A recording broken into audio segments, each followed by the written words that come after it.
Hello, welcome back to Rick's podcast, and another reaction video for you by, by me. The reaction's by me. The original video's by the legendary Pikmonwolf, located here. Hit the like button on his video and check him out. And of course, hit the like button on mine, and hopefully YouTube will prove that it's not broken like everyone thinks it is and give me some actual views for a change. But anyway, the latest video, well, not the latest video, the latest reaction by an older video of his is how Mass Effect wasted an icon, and I do believe that is Miranda Lawson in a lovely cartoonish format. Let's see what this is all about. Game over, man, we're screwed.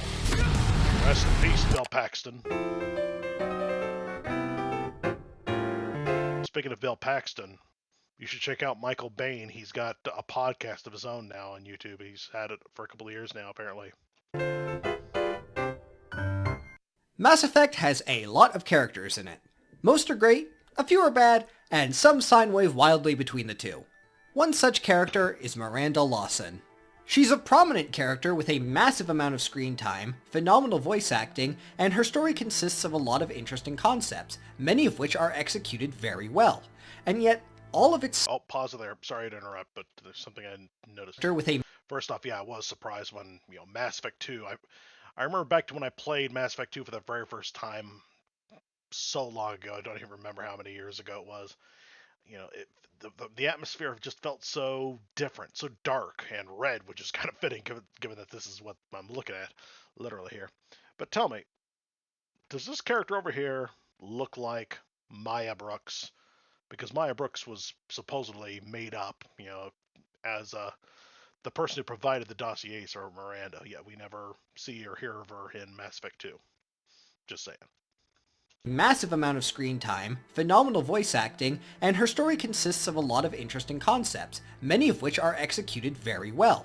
And yet, all of it suffers because the story structure is held together by chewing gum. The idea for her character arc is a classic one.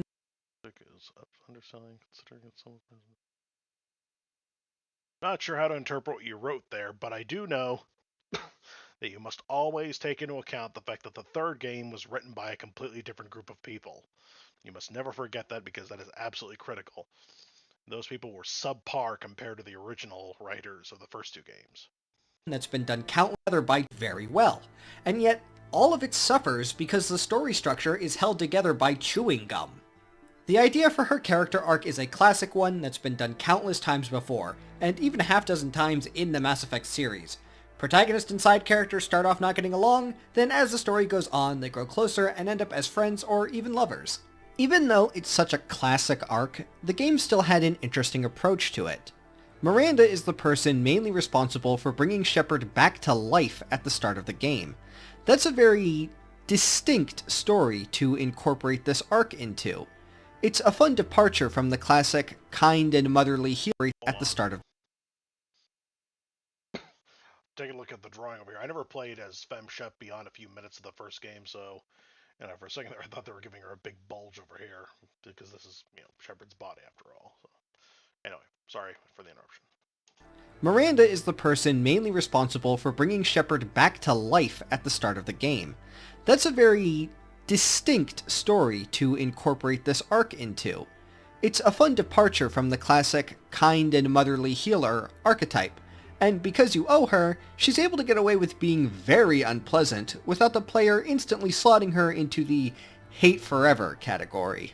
Personally, I really do have to agree with the people who wish that there was no death and resurrection of Shepard, because I don't like the whole giving her a Jesus complex. I mean, that's blasphemy in my honest opinion, and unpleasant to my more secular friends. But yeah, I prefer the idea that she, or he, in my case, was picked up somewhere in space, but did not, did not fall into the planet, or if it did fall into the planet, had some kind of gravity-defying thing in the suit, kind of like what the main character in Halo Reach has, where he can fall all the way to a planet and not get crushed, not get burned up and then later crushed. Personally, I prefer, yeah, fell into a coma and was brought back, was woken up finally 2 years later. And as I said, Miranda has a bunch of interesting concepts that the game nails. her shift in loyalty from Cerberus to Shepard, her complex relationship with her sister, her mix of extreme confidence and imposter syndrome. And Miranda, the fact that Miranda and Jacob switched their allegiance from Cerberus to Shepard reinforces my belief that the rest of the Cerberus crew did the same thing after you rescue them from the Collectors. They are now more loyal to you personally than to any organization, which is why I wish they were back instead of whoever I got for the third game. In the third game, I feel like I have a crew that is not loyal to me and would arrest me if I went independent from the Alliance, and that I don't approve of. So. All of those are done perfectly, but they're built on shoddy supports. So where does it go wrong? How do they mess up the simple premise of her starting mean and ending nice, especially when they nailed it before and since? They do start things off on the right track. I particularly like the bit where Shepard starts to wake up. She spends most of the scene yelling at Wilson, but as Shepard is panicking and being resedated, you can see this glimpse of genuine kindness in her eyes. It's a good way to plant a seed early on that she's softer under the surface. And I haven't played in a really long time, but if I remember correctly, this scene happens before you establish what your character looks like.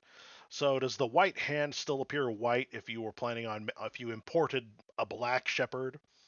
Just curious. Panicking and being We see a hand; it's clearly a white hand.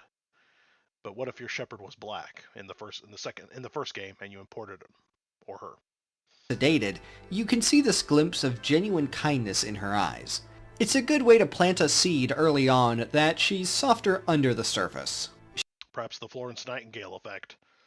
It's what happens in hospitals when nurses fall in love with their patients, according to Doc Brown in Back to the Future.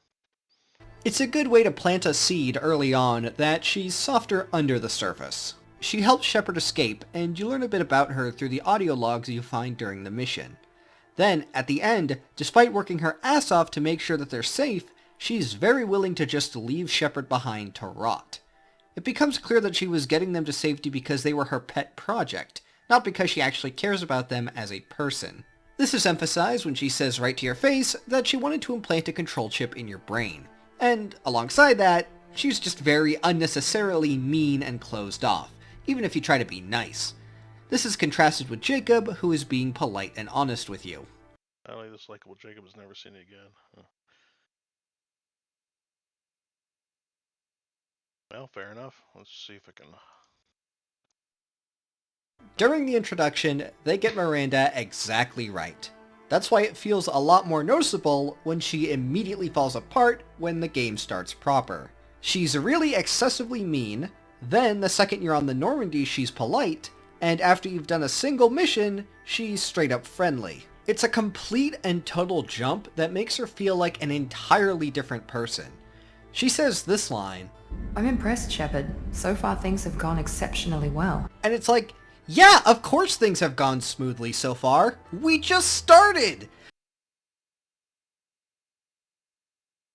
Excluded. It's like, yeah, of course things have gone smoothly so far. We just started! You do the literal bare minimum, and she's like, well, that's all my doubts settled. You truly are great, Commander. It feels like they had a point A of her being mean, and a point B of her warming up to you, and rather than it being a natural transition, it's the narrative equivalent of a motion tween. And here's the thing, even if it was enough to fully convince her that you do indeed live up to the hype, that isn't why she was being mean in the first place. She's cold towards you because she doesn't think that you'll be loyal to Cerberus. She already knows that Shepard is a badass. There are multiple ways that you can undercut Cerberus in the very first missions of the game, so it is entirely possible that she goes, I don't like you because I think you'll undercut Cerberus. To which you respond, you're right, I hate Cerberus. Check it out, I'm gonna... It is too bad how the game refuses to take certain choices of yours into account. I feel now compelled to make certain choices just so that the third game starts to make sense because, I've explained in older videos, but you know, the giant power scaling of Cerberus basically demands that you make certain choices in the second game, such as keeping the collector base, because destroying the collector base doesn't really explain how Cerberus became so powerful in so little time. But if you kept the Cerberus base, kept the collector base, then the rise in power so quickly and so vastly, it makes sense now. So Undercut Cerberus. To which you respond, "You're right, I don't like..." okay, this computer contains some crypto intelligence. Oh, this is the dead agent that has that inexplicably green uniform that looks like a generic mercenary and not like a Cerberus agent at all. To the Alliance or to myself. Yeah, a choice that doesn't matter at all because you can't read into it. If you recover the data for yourself, nothing comes of it. First missions of the game, so it is entirely possible that she goes, "I don't like you because I think you'll undercut Cerberus." To which you respond, "You're right, I hate Cerberus. Check it out, I'm gonna undercut them." And that convinces her that she was wrong about you? It's just nonsense. And yes, I admit I uploaded the data to Cerberus, and I helped Cerberus a lot during the second game simply because, hey, screw the Alliance. Cerberus is going to help me fight the Reapers, so I'm going to help Cerberus. Now, I think I can see why it ended up this way. Miranda is the first character to give you their loyalty mission. You get it as soon as you reach Act 2, and it would be pretty annoying if she was asking for your help while still being a total jerk. Oh, and Pikmonwolf, note to you personally, well, I'm asking you this personally, if you're watching this video, which I hope you are, don't you agree with me that Miranda should be wearing this black armor if you do warn her about the Space Ninja in the third game?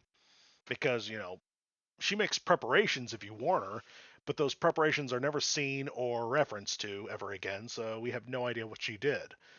But if she goes from the white spandex catsuit to this actual armor that she's wearing here, well, would that have made it better? In my honest opinion, it would have been a lot better. Perhaps you think the same. Let me know in the comments below.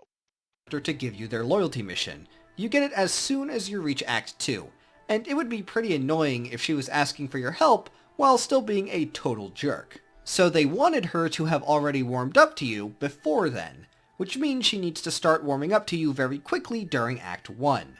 There are numerous ways to fix this. They could make it so she starts warming up to you only once you reach Act 2 and have her loyalty mission be one of the last ones that you receive instead of the first. Or they could still have her start warming up to you early, but make it so that Act 1 is her going from mean to neutral instead of mean to friendly. True enough. On a side note, I say the whole idea that her father creating her was stupid. Her being a clone of her father makes absolutely no sense. But in a biological point of view, it doesn't make any sense. How do they change the chromosome? Or are they pretending that it was an actual transition? Because my head is screaming bullshit on this. But be that as it may, it also would have fixed another problem with all of Mass Effect, the constant daddy issues. It would have been a huge relief if for once we had a mommy issue. If I could go back in time and somehow get ownership of BioWare, one thing I would have changed about Miranda is that she is a clone of her mom trying to get a Destiny, and she would have a mommy issue instead of a daddy issue. I think that would have been a huge change in and of itself. So, yeah. But make it so that Act 1 is her going from mean to neutral instead of mean to friendly.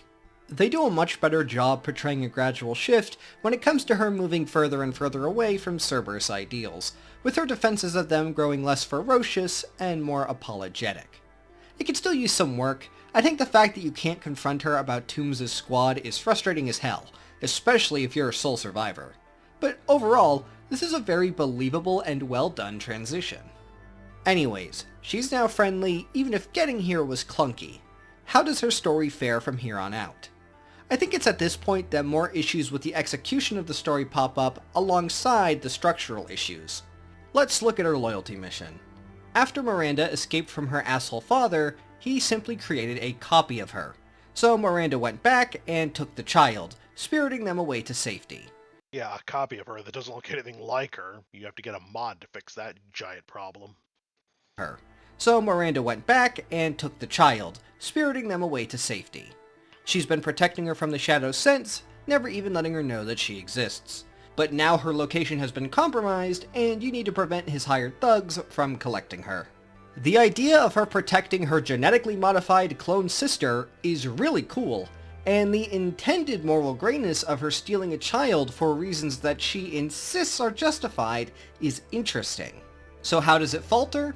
Well, first, First off, you think I haven't has been noticed? compromised, and you need to prevent his hired thugs from collecting her. The idea of her protecting Why is the camera so high up? Dude, don't tell me you didn't get the mod that restores her lovely butt. Anyway. Yeah, I can't help but feel extreme irony that you're wearing armor that looks very much like the Eclipse. Like, was that deliberate? Did you deliberately change the color of your armor to match the Eclipse, make it look like you're wearing a disguise? That would have been clever and cool, I think. is interesting. So how And I admit I've tried the idea myself at least once, hoping to disguise myself. for reasons that she insists are justified is interesting. So how does it falter? Well, first, the game tries to muddy the morality by presenting the Eclipse as doing official business, in that they are acting legally. But in Samara's recruitment mission, it's made clear that to become an official member of Eclipse, you have to murder somebody. How are they allowed to do official business? Shouldn't wearing an Eclipse uniform be a confession of murder? To be fair, we're talking about I wouldn't say a splinter group, but it's a subgroup. To become a member of the Eclipse Sisters, you have to kill somebody, which is basically the Eclipse Sisters are basically a subgroup of the, of the Eclipse, who are exclusively Asari, whereas everyone else can join the humans and Solarians, and Asari alike can all join the regular Eclipse. But yeah. To do official business. Shouldn't wearing an Eclipse uniform be a confession of murder? They're in the same city. Yeah, that's another thing that always bothered me. It's the same thing from goes all the way back to Star Wars and possibly even the original Star Trek, where basically an entire planet is a single ecosystem or city or whatever. Like whenever we visit Coruscant, we're always within a couple of miles of the either the Senate or the Jedi Temple, never anywhere else on the planet. But yeah, Eclipse Sisters and regular Eclipse, they feel like two different groups because one of them is exclusively for the Asari only. And forgive me for being redundant because I haven't. This is non-scripted, so yeah. If you have a problem with that, bite me. To do official business. Shouldn't wearing an Eclipse uniform be a confession of murder and enough to get a warrant for arresting them? And that kinda lines up with how they're presented in this mission, with the way the captain just murders this dock worker for no reason. Yes, thank you for pointing that one out. That's one of the many times where I really do wish I could have done something. The one moment where an interrupt would have been nice, but we're not given it. And by the way, why has the dock worker got a shotgun? Or she's got something on her bag which looks an awful lot like a shotgun. But yeah, we're not even allowed to acknowledge that, hey, you know what, woman, why did you do that? She didn't do anything. She wasn't even part of this. But yeah. Plus, you have to bear in mind, Earth law does not apply on Ilium, nor I don't think the Council law applies to Ilium either. We are in the Terminus systems, aren't we? Aren't we in Terminus space? Don't remember. How they're presented in this mission, with the way the captain just murders this dock worker for no reason. But like, why were you casually talking with them anyways? Honestly, the gangs in Mass Effect 2 kinda suck across the board, but that's a whole different topic.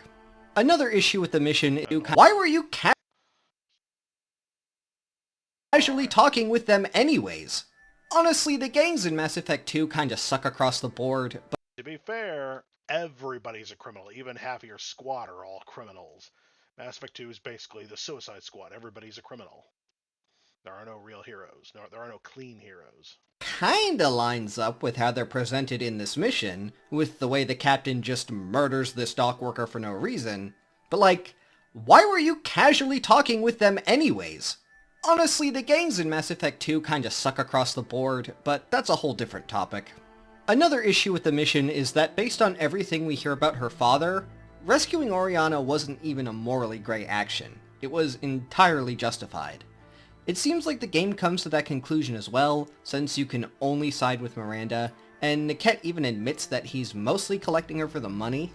But that just means that it feels like this aspect of the story, the question of whether Miranda was justified in taking a baby away from her father, is answered with a, yup, moving on.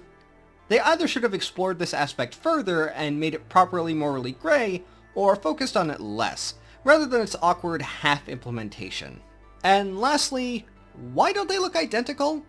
Oriana is a clone of Miranda, but they just look like normal sisters. Thank you for pointing that out. It's a video game. They could literally copy-paste Miranda's face mesh if they wanted to. And don't even get me started on Mass Effect 3, where they look nothing alike.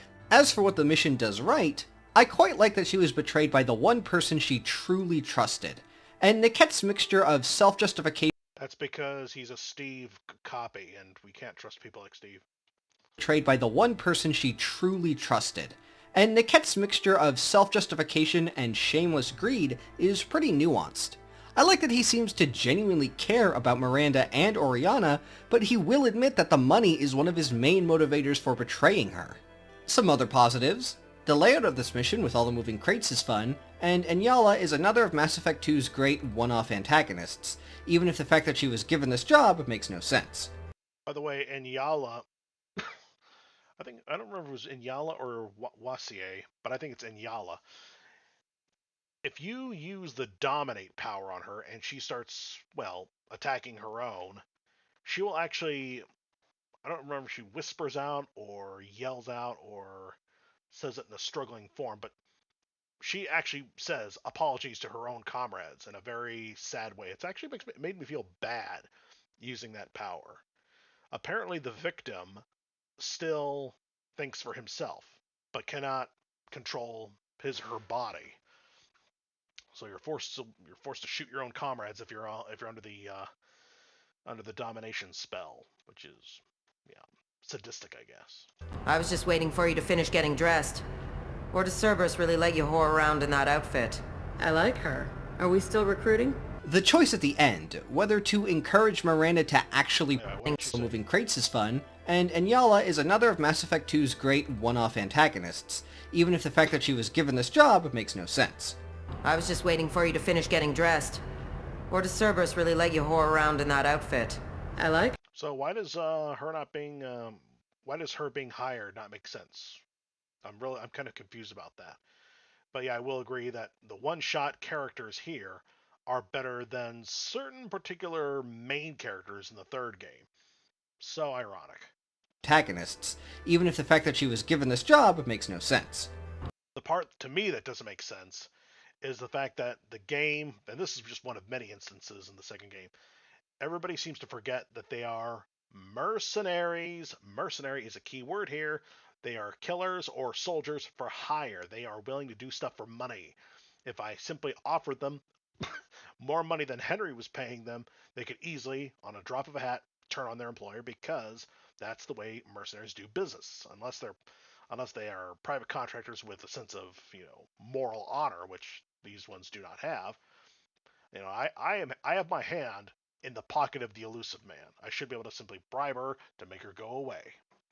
But no, Mass Effect 2 treats them like just any other bad guy. Which is one of the reasons why I found myself missing the space pirates from the first game. I was just waiting for you to finish getting dressed. Or does Cerberus really let you whore around in that outfit? I like her. Are we still recruiting?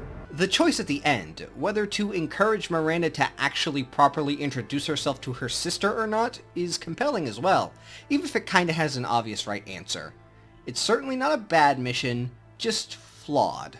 I think after you've done something so personal for her, it makes sense that she would be much friendlier. This is where she should have really started to be nice to you.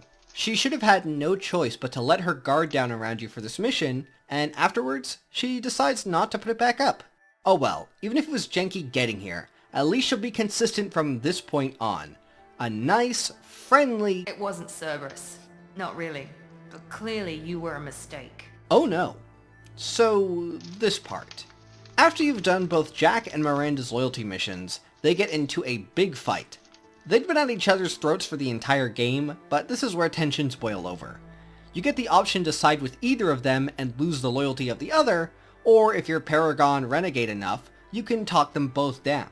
Now, there is a structurally identical scene later in the game with Tali and Legion, but the big difference there is that in that fight, both of them have an understandable perspective. In the Jack-Miranda fight, Miranda's in the wrong.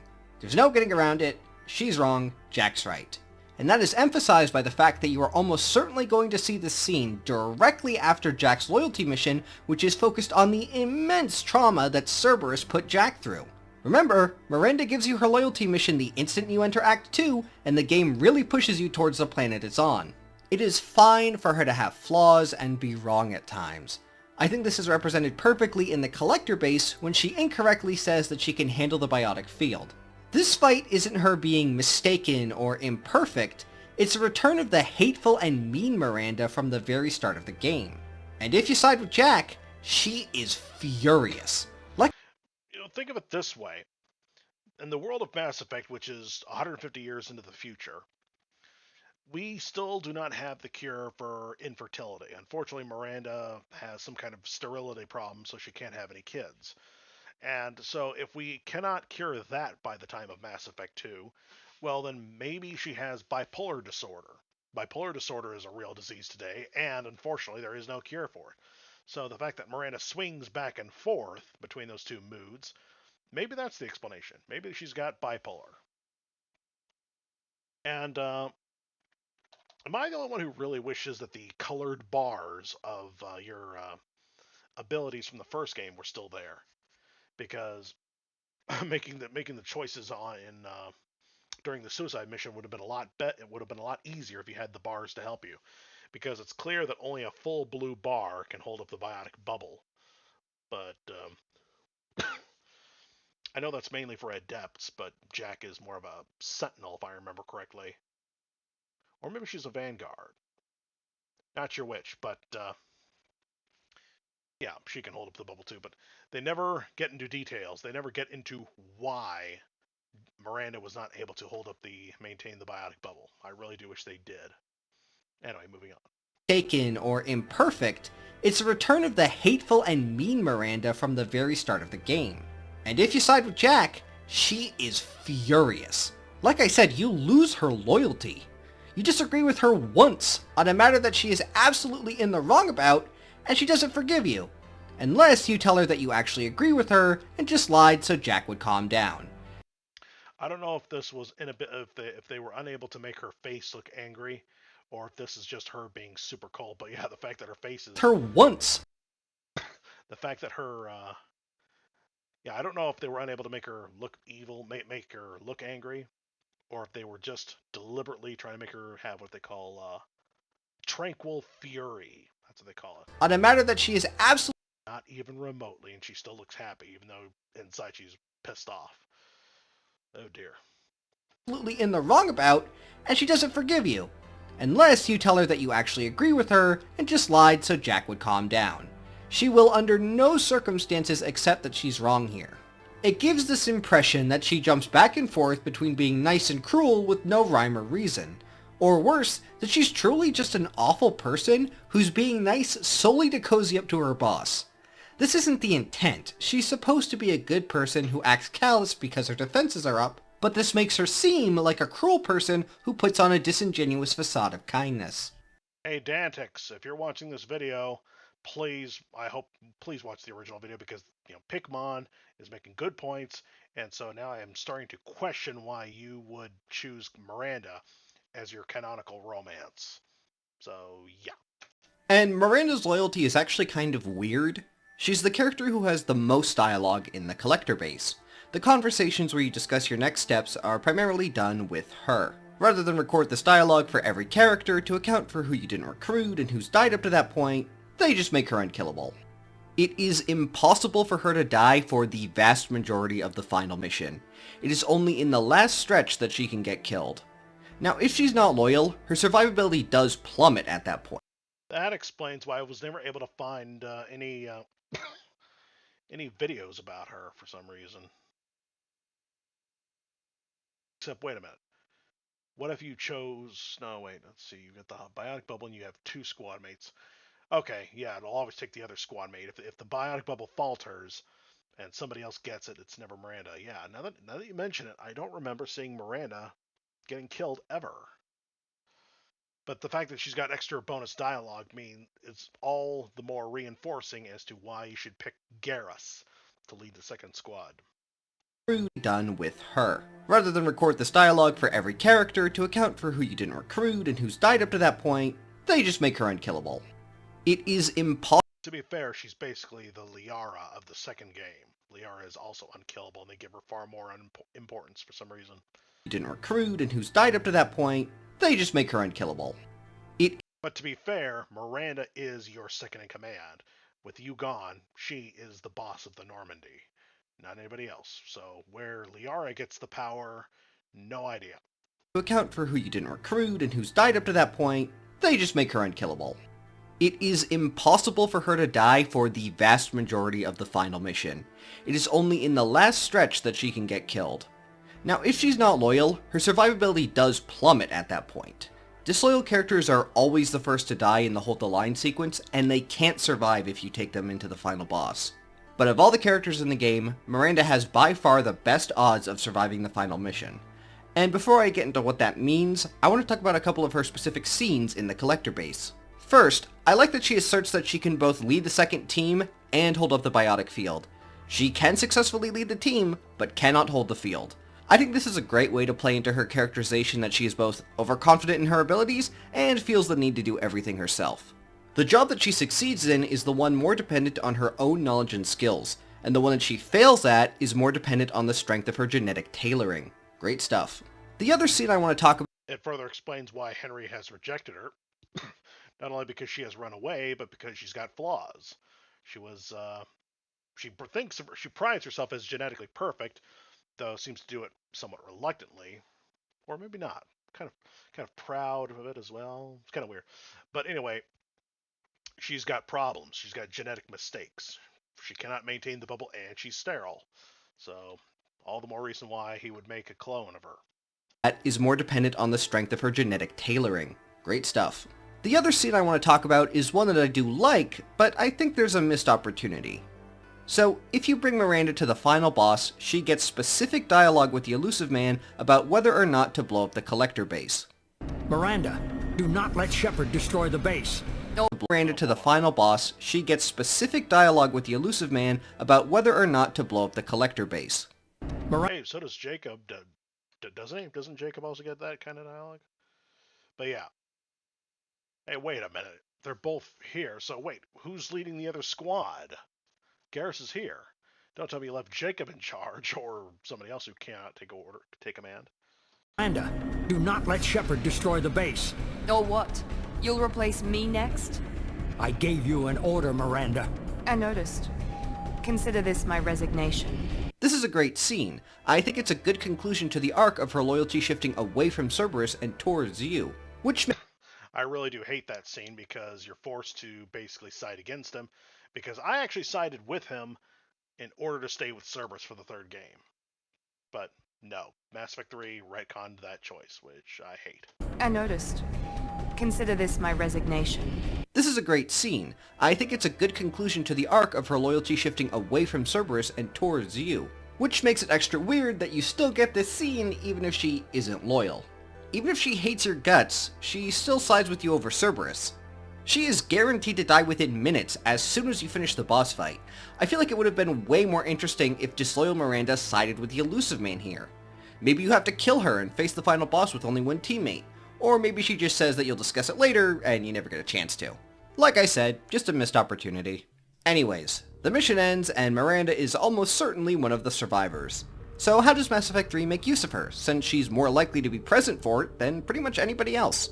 Hey, before we go into Mass Effect 3, you need to point out one of the biggest flaws in DLC. One of the problems that I have, with DLC and plenty of others, I'm sure. The Overlord DLC.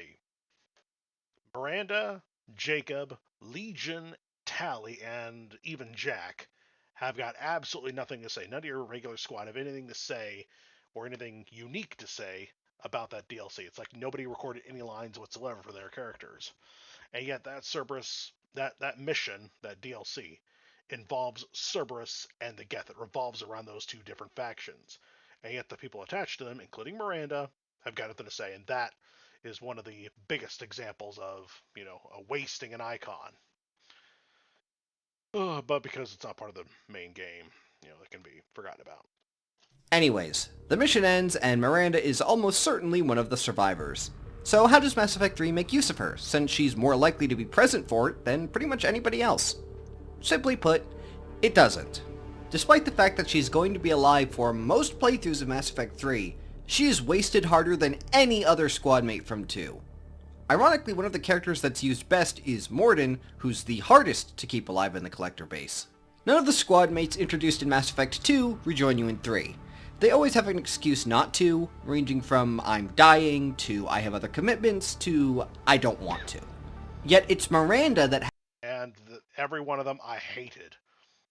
Zaid and Kasumi, ironically, the two DLC characters have the weakest excuses. It's like, you paid money to BioWare to make them part of your game. They wouldn't even exist if not for those paid DLCs. And yet, they are, one of the most wasted characters. It's too bad. Anyway. to I have other commitments, to I don't want to. Yet it's Miranda that has the worst reasoning, because everything she says just gives her more reason to join you. She pops up a few times to have one-on-one meetings with you where she goes, "Crikey, I'm trying to find my sister and running from Cerberus." That's British dialogue, pal. She's Australian. You should not conflate the two. I made that mistake once and nearly got my head torn off. Yeah, by an Australian who, simply because I made the innocent mistake of using British idioms with an Australian accent. It's kind of funny. First, the Normandy is the best place to hide from Cerberus. It is an Alliance stealth ship that is outfitted with an AI that knows Cerberus protocols and has been outwitting them for months. If she doesn't want Cerberus to get her, this is the place to go. Second, the Normandy has the goddamn Shadow Broker on it, the biggest and most influential information broker in the galaxy. Pikmon, that right there has gone down in history as one of the biggest wastes right there. Liara being the Shadow Broker, and yet the Shadow Broker turns out to be completely useless. And Samantha steals Liara's fire at least twice in Mass Effect 3. You should actually make a video about that, about how they wasted the Shadow Broker. There's probably far more than just there's likely far more than just Samantha stealing her fire twice. So, yeah. On it. The biggest and most has been outwitting them for months. If she doesn't want Cerberus to get her, this is the place to go. Second, the Normandy has the goddamn Shadow Broker on it, the biggest and most influential information broker in the galaxy. If you're looking for somebody, are they not the best person to talk to? Miranda has always been somebody who wants to handle things herself, but the one thing that consistently breaks through that mindset is keeping her sister safe. But now she refuses your help, even if doing so could cost Oriana her life. This could have been really interesting if it was explored as paranoia caused by Niket's betrayal, but it isn't. It's not even contrivance, it's nothing! And it seems that BioWare decided that she was too easy to keep alive in Mass Effect 2, because now you need to do everything exactly right, or she dies. You need to meet her on the Citadel, then call her from the Citadel, then meet her on the Citadel again and give her access to Alliance resources. Then you need to pass a difficult Paragon Renegade check. If you do all that, she survives. Unless you lost her loyalty in 2, or romanced her in 2 and dumped her in 3, then she still dies no matter what you do. I like the idea of having to do a bunch of things right in order to keep a character alive, but the problem is that it's all very arbitrary. It should have come down to simply warning her so she wears the armor and that protects her. But nope. Yep. It's right in order to keep a character alive, but the problem is that it's all very arbitrary. And even the mod that tries to fix that problem is unable to make her part of the squad until after you rescue her sister, which is damn near the end of the game. Really shameful. It kind of forces you to do all the DLC missions last, just in order to compensate. With the video call, you warn her that Kai Lang exists so she can take these vague precautions, but she doesn't seem to actually do anything differently. Aha, there you go. Yeah, exactly. She should have worn the armor. These vague precautions, but she doesn't seem to actually do anything. One thing that has always bothered me about Mass Effect is the damned low quality on the screens.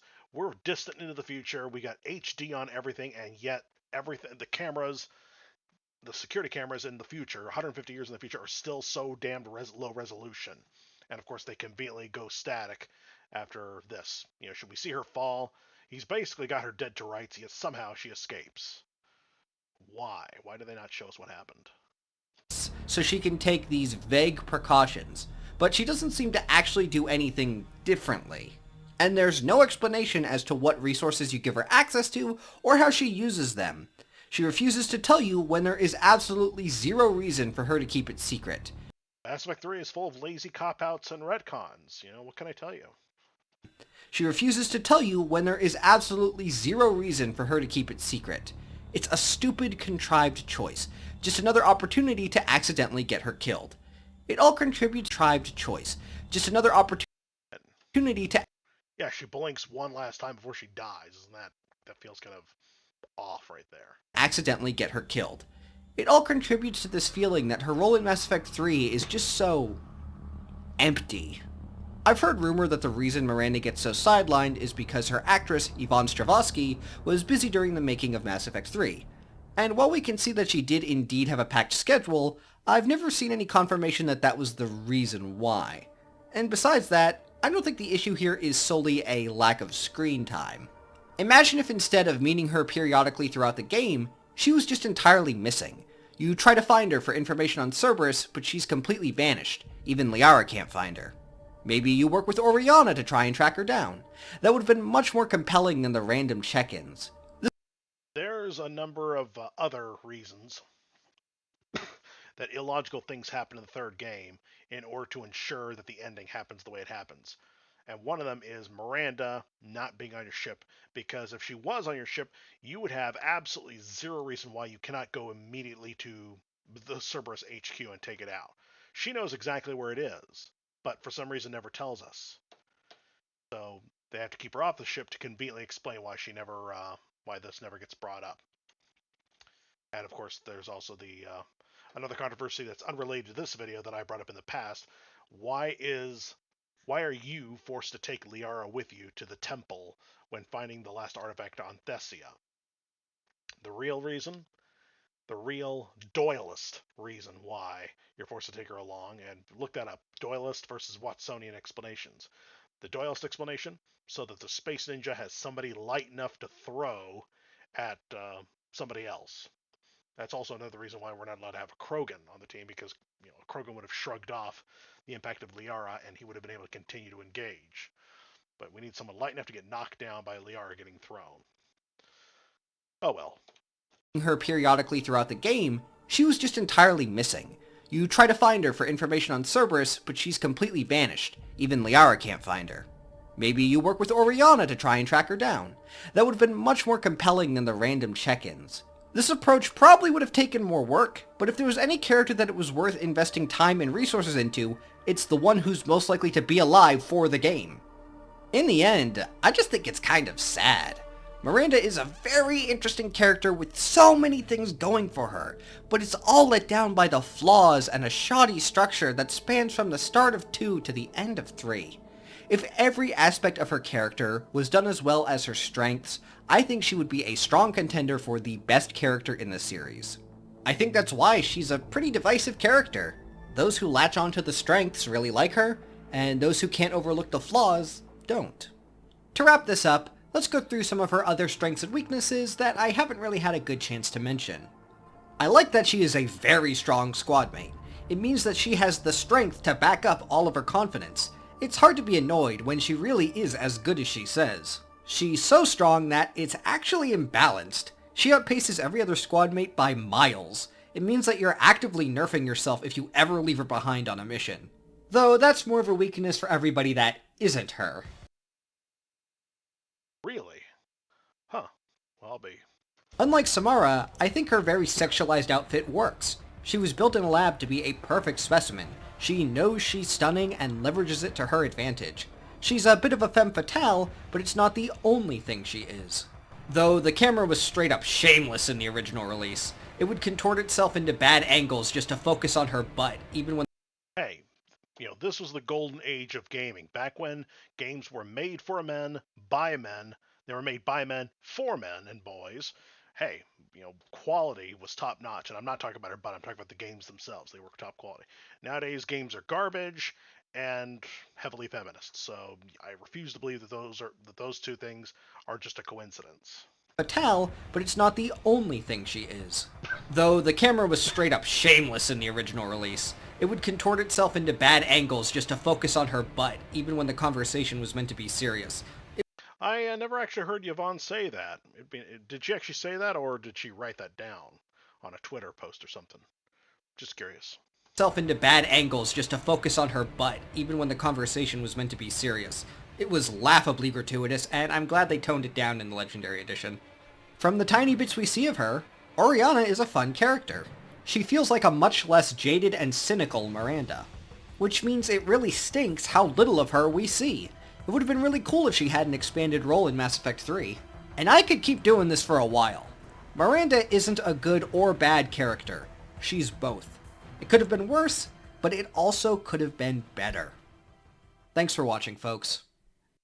Thank you to all my patrons, and an extra special thank you to Audie T, Amy Lech, Ilya Kukushkin, Legitimate Salvage, and Samuel Wagner.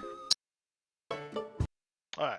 Anyway, so, yeah, that was the video, and I hope you enjoyed it. Go check out his video. The link for it is down in the description below. Give him a like button, and give me the like button as well, and hopefully we both get views for it. Thank you, and have a good day.